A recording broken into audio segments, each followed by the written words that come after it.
Cardiac conduction system is a system of nodes and fibers, basically neurons, nervous tissue, and they conduct action potentials through the myocardium or the contractile tissue of the heart. So, that being said, some students expect an EKG to look like an action potential, but that's not really what's going on in EKG.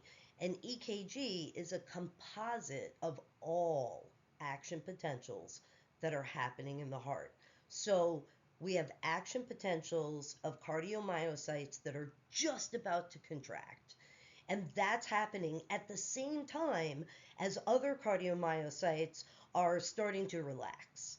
And this is why you don't see these beautiful action potential waves, because what you do see is a composite of all of the types of depolarizations and repolarizations that are happening at one time.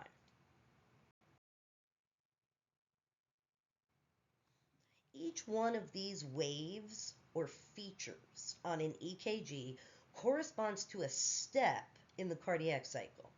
So we have the P wave, and the P wave is a reflection of atrial systole. And this is when the atria are generating pressure or force to push blood through the AV valves into the ventricles. And then we have this QRS wave. And this wave reflects ventricular systole, right? So this is the heart forcing blood from the ventricles to the arteries. And then there's also this T wave over here, which students often think is a third contraction, but it's not. It's not a contraction. It's more about the recovery of the ventricles. So they create a depolarization as they recover.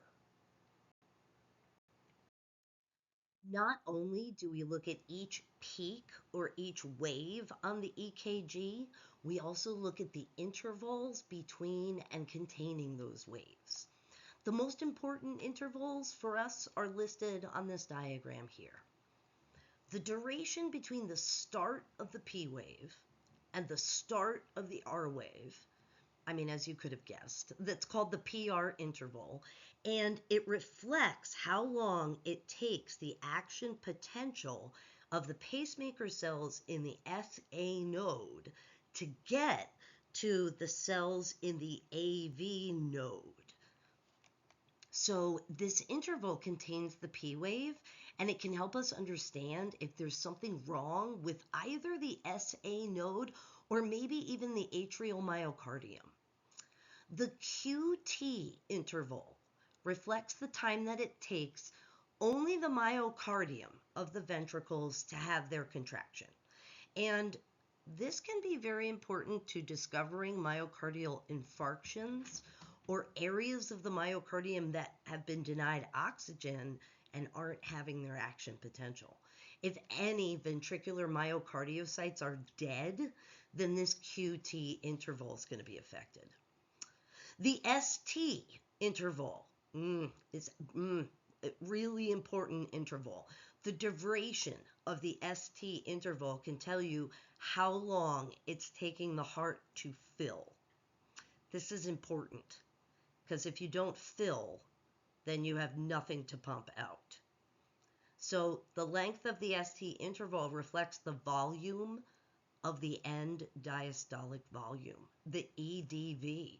A longer ST interval, then you can fill the heart more and have more at the end of diastole. This also helps connect us to the concept of preload, which is how much stretch the heart can accomplish in diastole. So the ST load it gives us an insight into preload.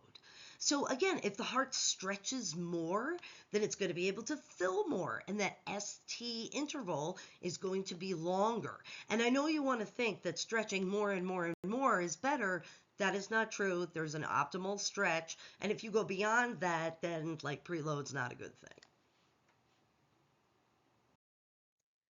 Heart rate can be calculated from an EKG. It's painful to do that, but you can do it.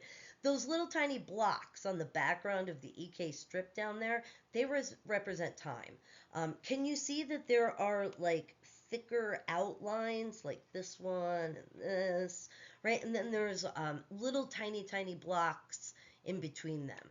So the thicker outlines, they represent 1 second.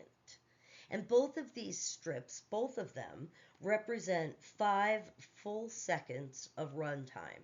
So my patient sat there all hooked up for just 5 seconds. All right, so on the top strip, we seem to have 6 cardiac cycles, right? We have 6 beats, and I have those 6 beats for 5 seconds. Yet nobody cares about your 5 seconds, right? Right? Nobody cares about your 5 seconds. But what we do care about is the beats per minute. And we can do that if we say that we want this fraction here to be equal to 60 seconds. And I don't know what x is going to be up there. You get to calculate x. Interesting. So we can set up the same thing over here. So over here on this strip down here, I have 5 seconds, but I have 1, 2, 3, 4, 5, 6, 7, 8. Sorry, I probably should have counted that before I recorded this. But then that means that I have 8 beats per 5 seconds. I don't want that. Nobody cares about my 5 seconds. So I'm going to make a fraction, and I'm going to calculate x. And what this will all give me is the number of beats per minute. And that is what heart rate is calculated in, beats per minute.